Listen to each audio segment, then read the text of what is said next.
Wat is hoop? Hoop is om van dorp na dorp te reis en mense van ware liefde te leer.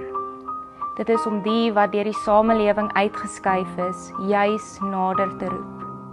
Dit is om 5000 mense met 2 visies en 5 brode kos te gee.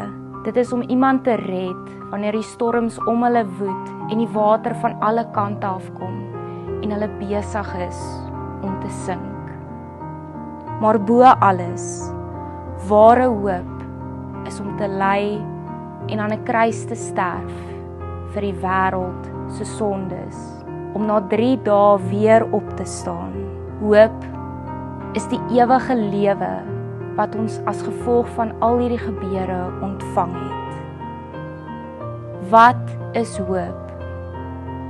Hoop is Jesus Christus, gister, vandag en môre.